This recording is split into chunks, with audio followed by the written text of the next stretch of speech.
Picture this. The year is 1692, and you are standing in the biting chill of a Massachusetts winter. The kind that seeps into your bones no matter how many layers of wool you wrap around yourself. The air smells faintly of smoke from the hearth. Fires burning in every home, yet it carries with it an edge of unease, an almost electric tension you cannot name. The town of Salem is small, little more than a cluster of timber-framed houses, a meeting house, and the frozen fields beyond. But today it feels smaller still. Eyes follow you as you walk, not with warmth or neighborly cheer, but with suspicion. In the distance, the sound of a child's wail cuts through the stillness. People pause at doorways, whispering. Something is happening here, something you cannot yet see, but you can feel its shadow falling over the town like a gathering storm. Before we step into the heart of the Salem Witch Trials, take a moment to imagine the rhythm of your own life in this Puritan settlement. Every morning, you rise before the pale sun lifts over the frost-coated trees. The world here is ruled by faith, hard work, and constant watchfulness against sin. Entertainment is rare. Even the Sabbath is not a day of leisure, but of endless prayer and sermon. You measure your worth not by joy, but by piety. The meeting house bell is your clock, the Bible your law. Privacy is almost unknown. The neighbor's eyes are everywhere, and your every action might be judged as a sign of godliness, or the devil's influence. There is no theater, no music, no dancing.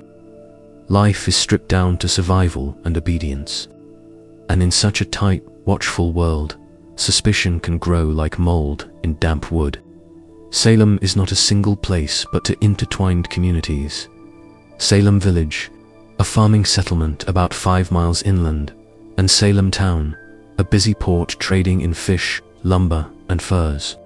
The two are linked by name but divided by wealth, politics, and even geography. Most of the families here are farmers, scraping life out of rocky soil, enduring harsh winters and short summers. But a few have connections to the town's thriving trade. Resentment simmers between them. You can feel it in every argument over boundaries, in every dispute over taxes or the minister's salary. And in this fragile web of grudges and alliances, religion is not just a spiritual guide, it is a weapon. Here, the devil is not a distant metaphor. He walks among you. At least, that is what your minister preaches every Sunday. And when strange misfortunes happen, everyone begins to wonder whose hand he might be holding. It begins with the children. In the parsonage of Reverend Samuel Parris, 2 young girls, his 9-year-old daughter Betty and his 11 niece Abigail Williams, begin to act in ways no one can explain. They thrash, scream, fall into strange trances. Their words twist into garbled cries, and sometimes they speak of shapes and shadows no one else can see. At first, you think it might be illness, a fever, perhaps, or a fit brought on by the winter's hardships. But when the local doctor examines them, he cannot find a natural cause. His verdict is shocking, whispered like a curse in the corners of the room. The girls are bewitched. The idea spreads quickly, whispered from hearth to hearth, repeated in the fields, murmured in the market. Within days, other girls in the village begin to display similar fits, and the atmosphere shifts from curiosity to dread. The Puritan mind does not easily accept the idea of random misfortune.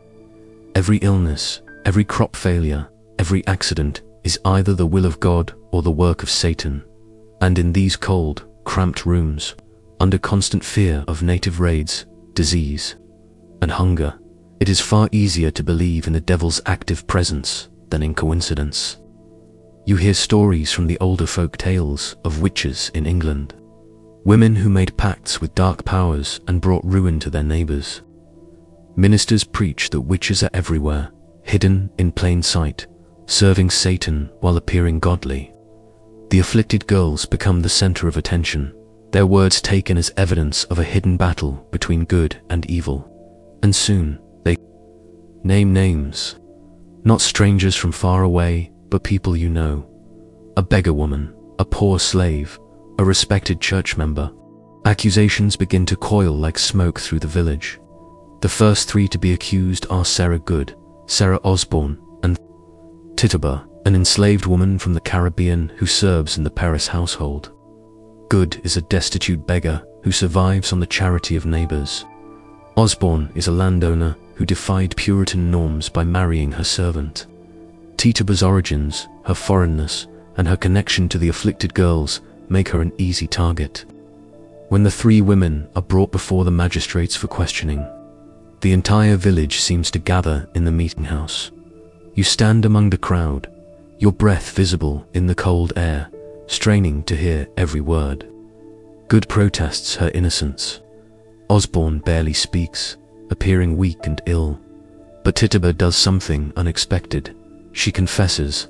She claims she has seen the devil, that others in the village serve him, and that a great conspiracy is at work.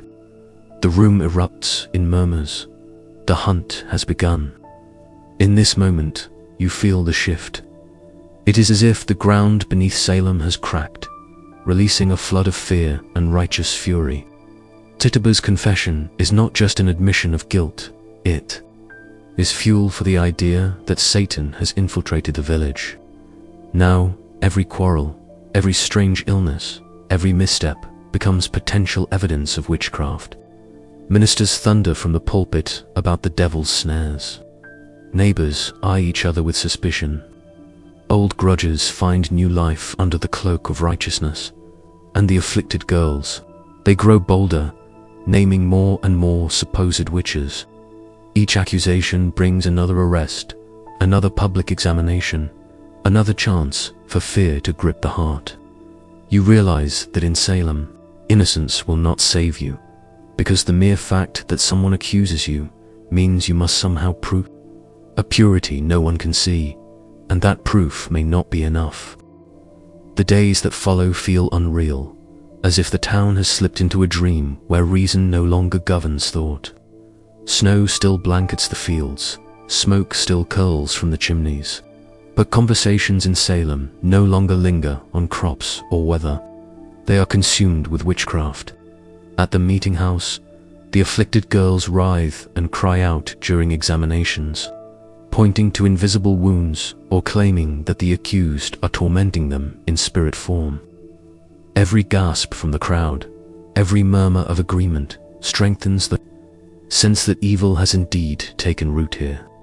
You notice how quickly accusations spread, how a neighbor who hesitated to speak against someone yesterday becomes a loud witness today. Fear is contagious, and in Salem, it has reached a fever pitch. The magistrates, Jonathan Corwin and John Hathan, sit like stern sentinels at the front of the meeting house, questioning each accused with relentless intensity. Their words are laced with scripture, their authority unquestioned. To deny the existence of witchcraft is to deny the Bible itself, and so few dare to protest openly. You stand in the crowd as Sarah Good is pressed to explain why she mumbles under her breath. When leaving homes, she claims she is simply praying, but the murmurs in the room suggest otherwise.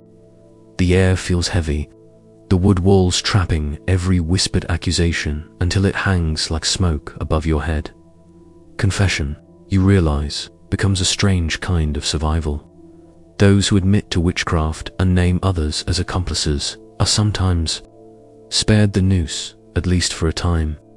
It creates a cruel logic: confess and live, deny and die. Yet confession is also a betrayal, feeding the flames that will consume others. Some villagers, desperate to protect themselves, begin pointing to rivals, enemies, even friends. It is not only the devil's work being imagined here, but the settling of debts and grudges under the guise of moral duty. Each name spoken in the meeting house echoes like a death knell. Outside the trials, life continues in its harsh rhythm. You still fetch water from the well, chopped wood for the hearth, tend to the livestock. But the air is colder now, not just from winter's grip, but from the glances of neighbors. A greeting in the street might be friendly one day, wary the next. The marketplace feels quieter, conversations halting when you approach. The boundary between the accused and the accuser is thinner than paper, and you never know which side you will stand on tomorrow. Children whisper about specters in the woods. Dogs bark at shadows. Even the cawing of crows feels ominous. The church bell tolls more often now, not just for Sabbath service, but to summon the people for examinations and arrests. The meeting house becomes a stage where reputations are dismantled before a hungry audience. You witness an elderly woman, Martha Corey, stand before the magistrates. She has been a respected member of the church, yet when she scoffs at the girl's antics, the tide turns against her. Her disbelief is taken as proof of guilt. The afflicted scream, claiming she sends her spectre to pinch them. The crowd murmurs, and you see the shift. Respect replaced by suspicion. It is not the devil's mark they seek on her body, but any sign of resistance to the hysteria. By spring, the prison in Salem town overflows. The stench of unwashed bodies and damp stone lingers even on the wind outside its walls. Prisoners shiver in irons, sleeping on straw, dependent on relatives to bring food. Some are carried in from nearby towns, Andover, Ipswich, Topsfield, for the accusations have spread beyond Salem village like wildfire. What began as a local matter now threatens the entire colony. The afflicted girls, once at the center of it all, are treated like prophets, their visions taken as truth. Ministers write letters urging vigilance, warning that Satan is cunning and his servants may be anyone. The fear takes on new forms.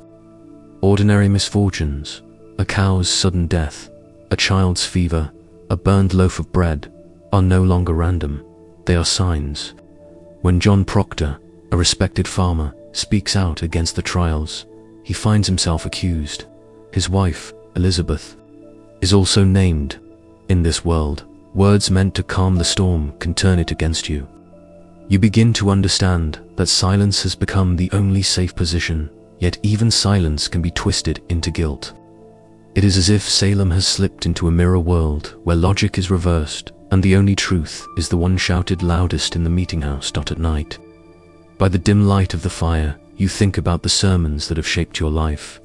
The ministers speak of a narrow path to salvation, a road so precarious that a single misstep can cast you into damnation. In the flicker of the flames, you wonder if this is that misstep, if the community's zeal to root out evil has blinded it to its own cruelty. But you do not dare speak such thoughts aloud. In Salem, words have weight, and the wrong ones can drag you under. Tomorrow, the examinations will resume, and perhaps another neighbor's name will be called. You just pray it will not be yours. By early summer of 1692, the trials transformed from local examinations into formal court proceedings. The colony's governor, William Phipps, establishes a special court of oyer and terminer to hear and determine, specifically to handle the witchcraft cases. This court sits in Salem town, and its arrival gives the accusations a new and terrifying authority. The meeting house trials were public spectacles, but here, the weight of colonial law presses down like a millstone. You watch as prisoners are marched in irons before the judges, their faces pale from months in the damp cells. The afflicted girls cry out from the gallery, claiming to see spectral birds or shadowy figures hovering over the accused. Each cry draws gasps from the audience and nods from the judges. The courtroom itself feels like a place where invisible battles are being fought, not just between good and evil, but between truth and fear. The court relies heavily on what they call spectral evidence, the testimony that a person's spirit or spectre appeared to the afflicted and caused them harm, even if the accused was miles away. In Puritan belief, the devil cannot use an innocent person's likeness without their permission. Therefore, if your spectre is seen tormenting someone, it is assumed you have made a pact with Satan. You see how impossible it is to defend against such charges. How can you prove where your spirit has been? How can you refute visions only one person claims to see? The afflicted girls writhe and cry out on cue, clutching at their throats, or claiming to be stabbed by invisible needles.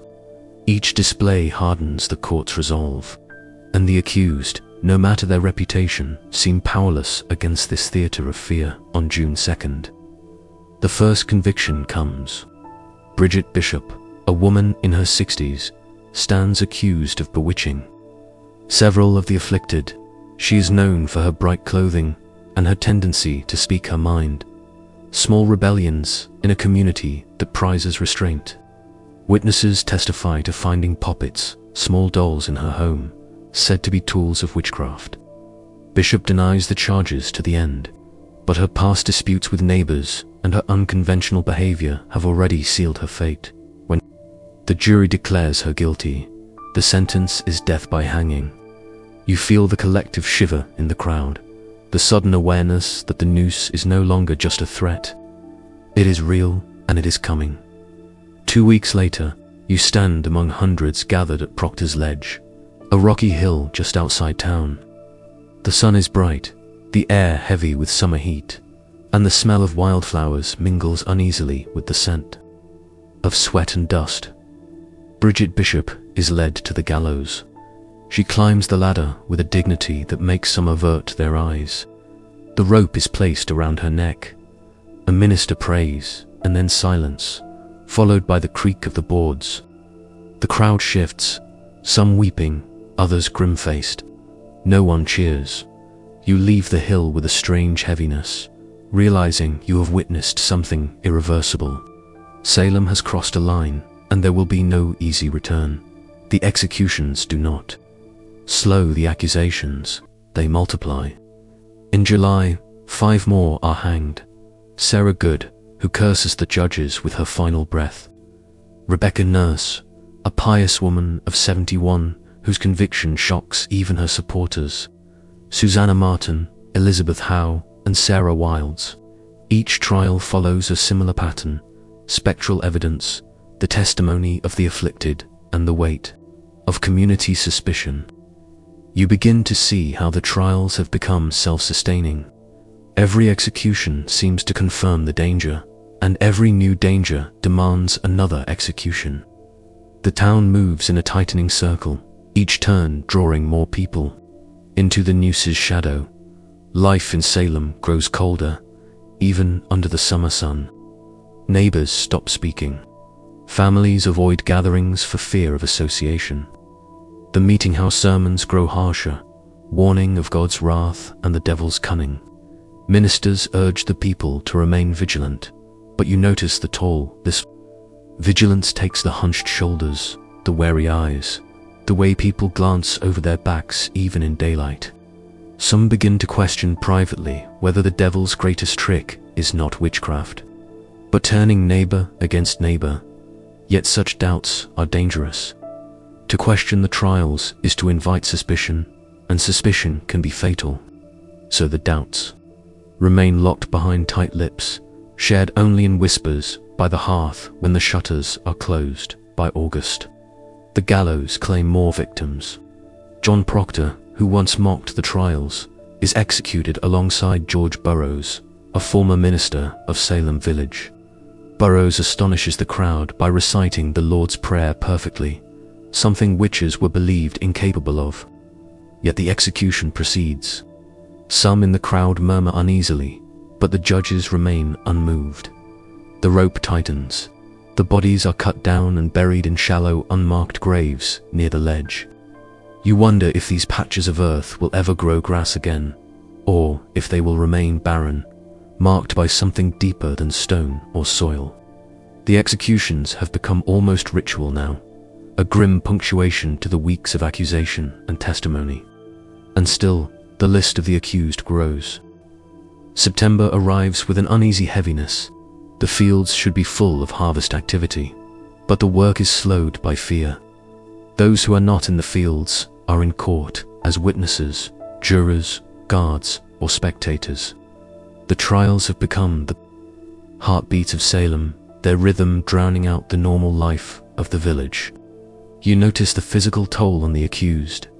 their faces gaunt from poor prison rations, their ankles swollen from irons.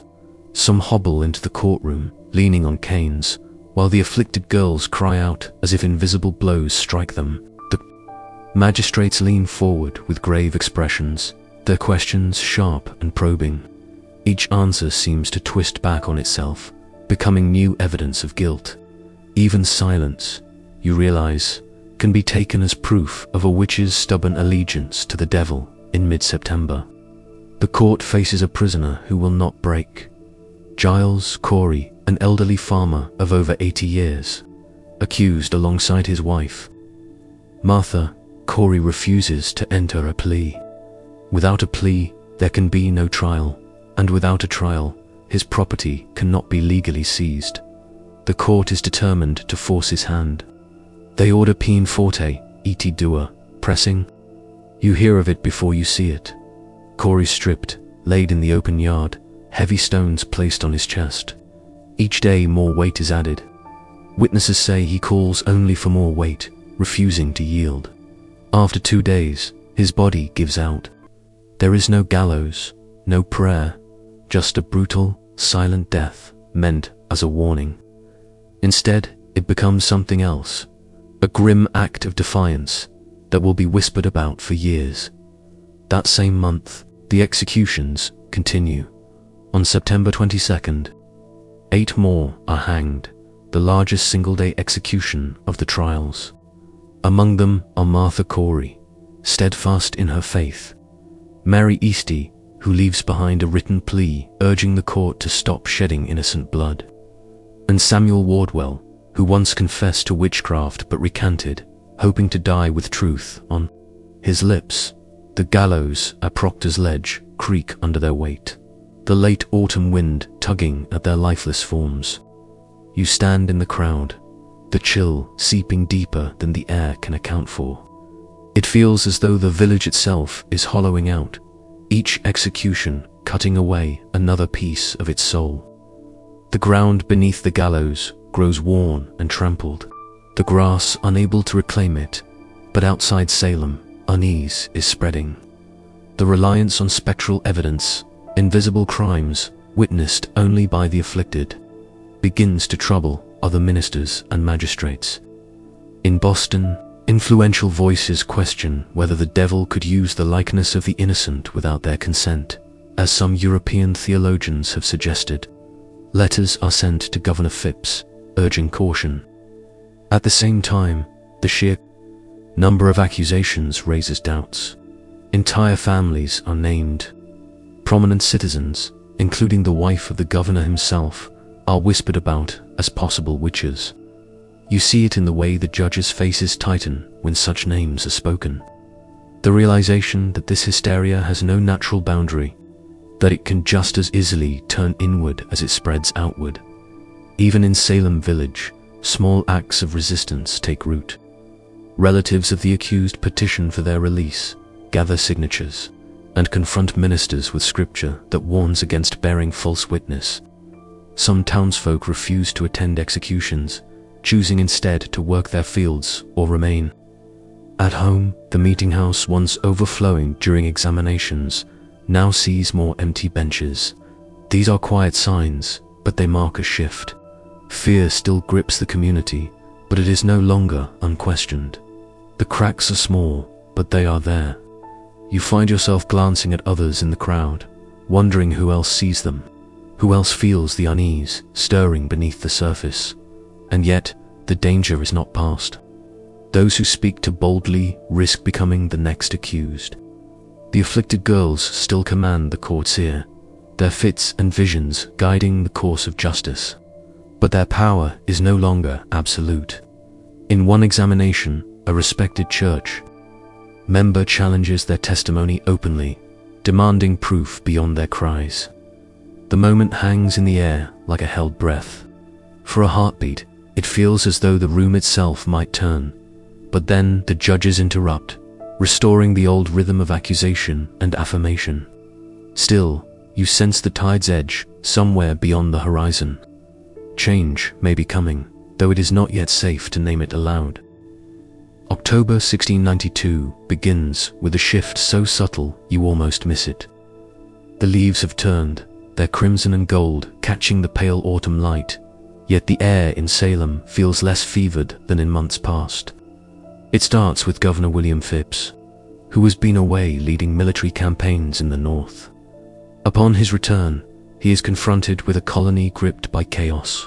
Farms untended, families divided, prisons overflowing, and whispers that his own wife has been named by the afflicted. The governor's concern is not only moral but political. The trials are damaging the colony's stability and reputation. On October 12th, he orders the court to disregard spectral evidence, the very foundation upon which most convictions have been built. It is a decision that changes everything. Without the visions of the afflicted as proof, many cases collapse before they can reach sentencing. You feel the change in the air. Cautious, uncertain, but real. For the afflicted girls, the loss of spectral evidence is a blow, but not an end. They still cry out in court, still claim torment, but the judges now ask for physical proof, marks, objects, confessions. The theater loses some of its power without the invisible crimes. Witnesses who once spoke with conviction now hesitate, unwilling to risk their own credibility. You watch an examination in which the accused produces alibis, supported by neighbors, brave enough to testify on their behalf. Months ago, such defense might have been ignored or twisted into more suspicion. Now, the judges pause, weighing their words more carefully. It is not mercy exactly, but it is a step away from the gallows certainty. Yet, the trials are not over. On October 29th, Governor Phips formally dissolves the Court of Oia and Termina. It is replaced by a new court, the Superior Court of Judicature, which will try remaining cases under stricter rules of evidence. In the weeks between the courts, dozens remain in prison, including women who have given birth in chains and men whose bodies are failing from months in the damp cold. The change in law does not free them immediately. For some, it comes too late. In November, several are convicted under the new court, but without spectral evidence. Many are acquitted or released for lack of proof. You begin to hear fewer execution dates and more quiet returns to home, though those returning are often greeted with suspicion rather than relief. The final executions occur in September, before the court is dissolved. 8 more are hanged on September 22nd, the last to die in the frenzy: Mary Eastie, Alice Parker, Ann Pudita, and others whose names will fade from official records but linger in the memories of their kin. By the time the leaves begin to fall, the gallows at Proctor's Ledge stand unused. No one speaks openly of dismantling them, but you sense a collective desire to let the wood rot in silence. There will be no public ceremony to mark the end, no proclamation that the devil has been driven out. The trials simply fade, leaving a hollow where the cries and accusations once rang. The aftermath is quieter, but no less painful. The village is marked by empty chairs at hearths, by fields left untilled, by children who now sleep without parents, prisoners who are acquitted or pardoned, returned to homes that have been sold or claimed by others. Their reputations, stripped away in court, do not grow back easily. Some families leave Salem altogether, seeking to start anew where their names are not cursed in whispers.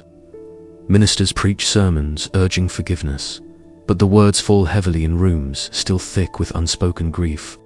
You see it in the marketplace, where eyes avoid one another, and in the meeting house where former friends sit apart. The devil's work, if it ever truly touched Salem, has left behind something far more enduring: mistrust. Governor Phips orders a fast day in January 1693, urging the colony to seek God's mercy for what has occurred. It is not an admission of wrongdoing, but it is a gesture toward repentance. In the months that follow, the new court continues to clear cases, releasing more of the accused. Some have been in chains for nearly a year. They step back into the world thinner, older, altered. For them, the end of the trials is not a triumph, but a slow, uncertain walk back into a community that has learnt too well how to turn suspicion into law. You wonder if the scars will ever truly fade, or if they will remain, invisible but binding, passed down in stories to those not yet born. The years after the trials carry a strange duality outwardly. Life in Salem returns to its rhythms of planting, harvesting, worship, and trade, yet beneath the surface, the memory of 1692 lies like an unhealed wound. The meeting-house sermons no longer thunder with accusations of witchcraft, but they speak often of sin, repentance, and divine judgment. Some ministers, including Increase Mather, begin to speak openly against the use of spectral evidence, declaring that it is better for 10 witches to escape than for one innocent to be condemned.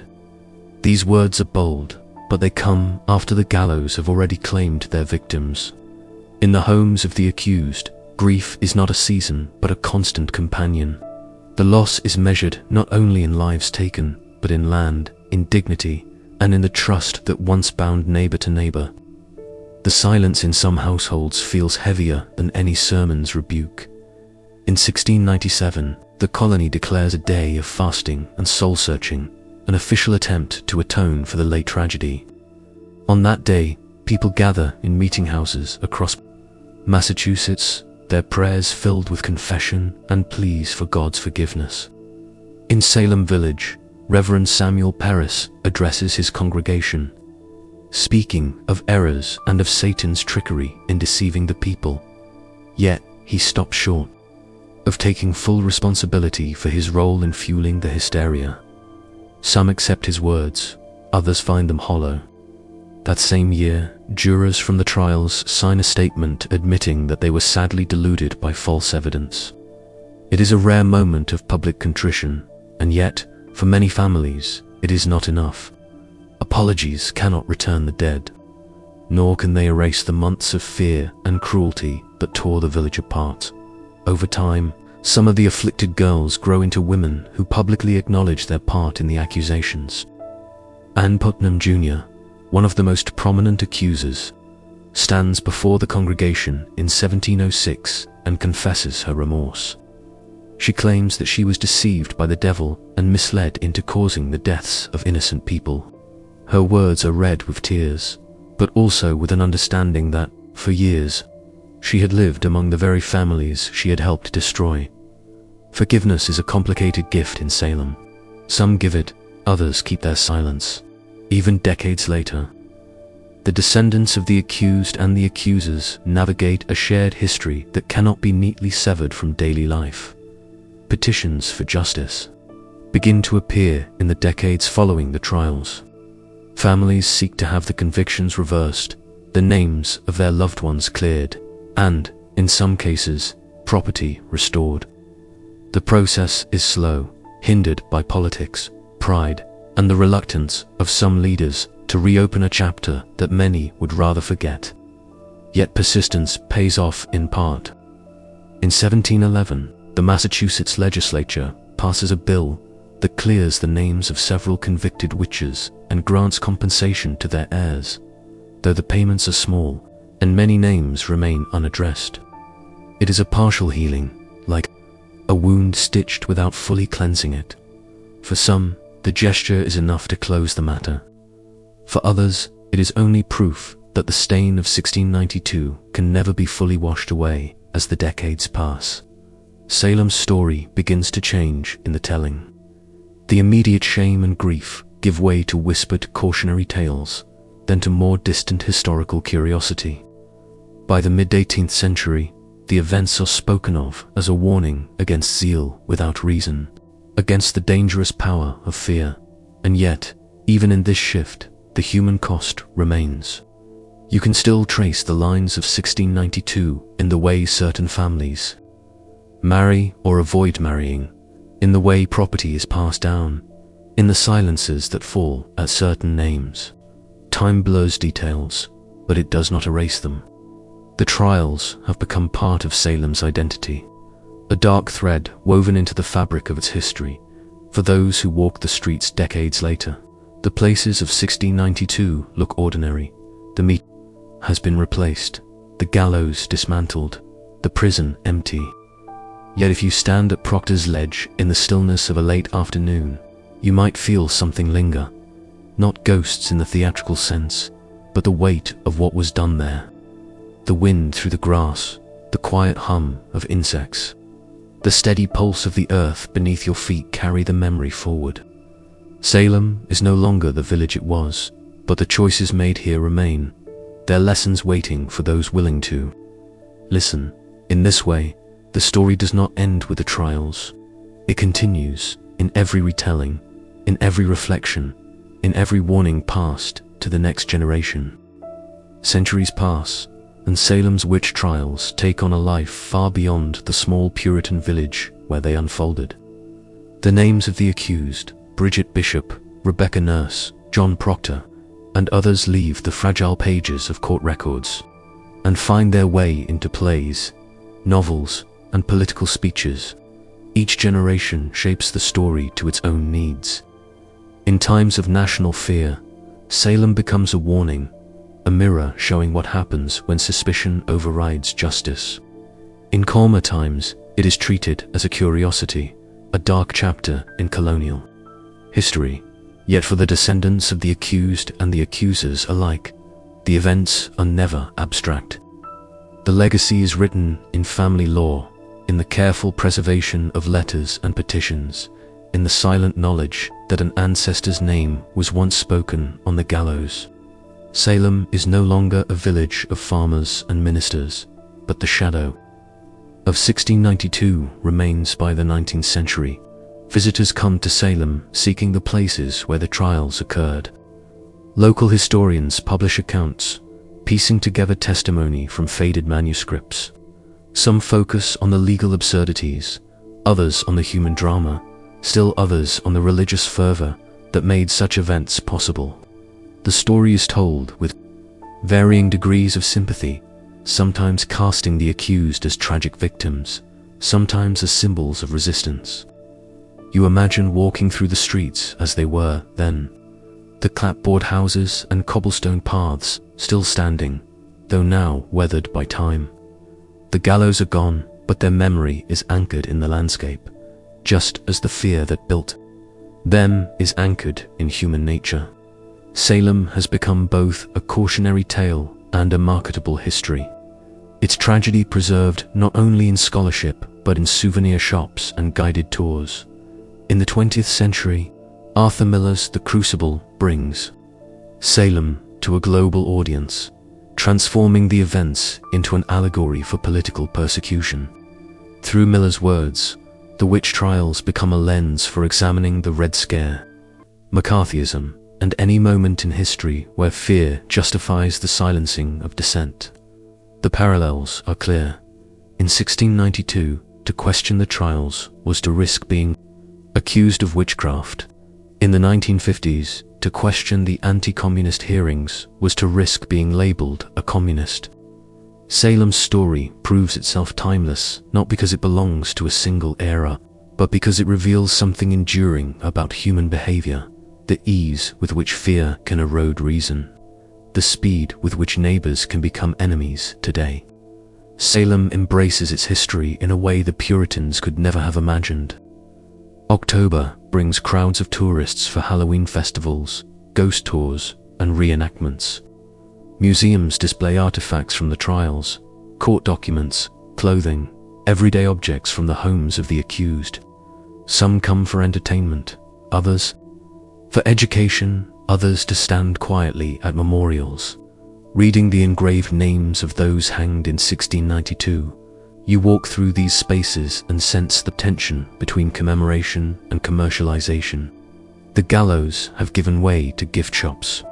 Yet in certain corners, at the memorial stones, at Proctor's Ledge, the gravity returns.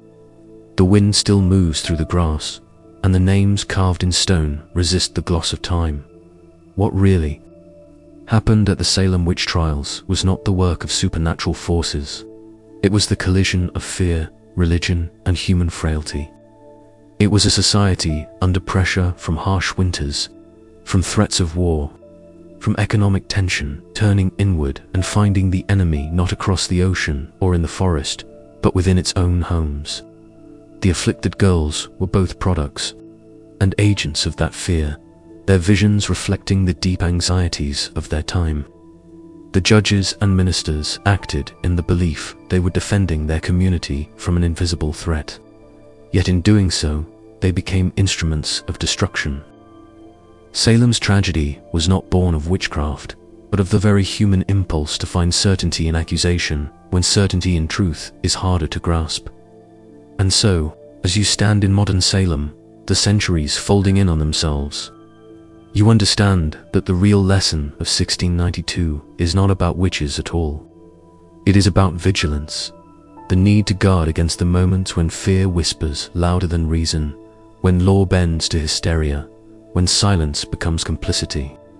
The Puritans did not set out to destroy their neighbors, but they created a system in which it became almost inevitable. That is the haunting truth.